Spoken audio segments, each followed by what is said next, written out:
Hi everybody, I'm Giancarlo. And I'm Felicia. And this is our review of... Spoils of War. Yes. She looks like Maleficent, right? I have no clue who you're talking about. Maleficent in Angelina Jolie played it. It's in Snow Maleficent? White. Maleficent. And this looks like Ariel's And father. she got, how do you not know Maleficent? Because you're not There's pronouncing 2 ways it of right. saying it right.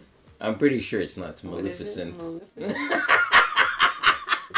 No, malfaisant. That's why. Ah, in Maleficent. French. Okay. Spoils of War is a version of Liar's Dice, fused with elements of bidding and set collection. The game lasts 9 rounds, denoted by these treasure piles here. A stage 1 pile is flipped to make it the active treasure pile for the first round. Artifact cards, denoted by this icon, are kept face down. The player with the most points wins after 9 rounds. Players will roll dice and keep them hidden. The Viking chief chooses which player will make the first bid. That player will announce a quantity and value of dice that he believes there is at least that much of communally. For instance, he can say 5 4s.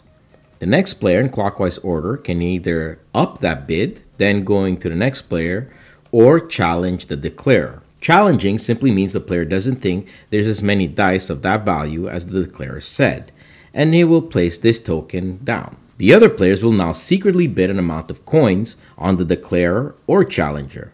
When done, they reveal their bid and the dice simultaneously. If in fact there is at least an amount as the declarer said, he and the people bidding on him win. If not, the challenger and those bidding on him win. The loser lose all of their bid, which is worth 1 VP for each coin, and the winner, specifically the one who bid the most, becomes the new Viking chief.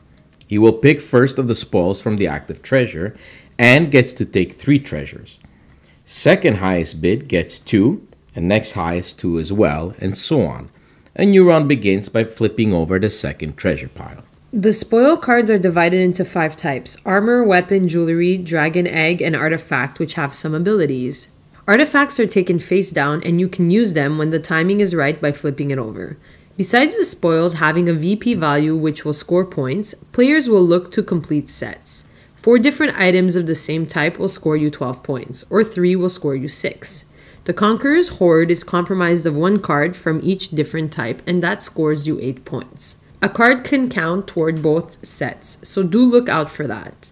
Don't forget to add your coins to that total at the end of the 9th round. The player with the most wins. Okay, so as you can tell, Spoils of War is pretty with the flashy artwork and very good components. Opening the box and loving Liar's Dice, I was excited to play this game. But the experience you'll get is not at all like Liar's Dice. In that game, you lose dice, so deduction starts becoming a lot easier, whereas here it starts chaotically and ends chaotically. On top of that, in Liar's Dice, there's a nice escalation as you can be eliminated, whereas here, a couple of bad guesses, and it's very possible you're trudging through the game knowing there's no way of catching up, especially if the item you need doesn't show up in later treasure piles. Some cards are removed from the game during the setup. So yes, luck plays an even bigger factor than Liar's Dice. Sure, there's some mitigation with artifacts, but it's slight for a half pro point.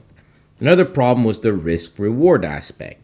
Many a game, the player bidding few gold won when the final scoring came. Those coins are worth VPs. Sure, when you're backed into a corner, the press your luck element is certainly there, go big or go home. And it starts out real fun when everyone is on an even keel. But you quickly find yourself lagging behind a runaway leader. Like Liar's Dice, stick to that. Some things are better left untouched. Arcane Wonder had a hit with Sheriff of Nottingham, but a bad roll with this one. Spoils of War scores a dismal 5 out of 10. Subscribe now to our channel to stay in the loop. If you like our work, help us continue by sharing the channel to your gaming group. Thanks for watching and happy gaming.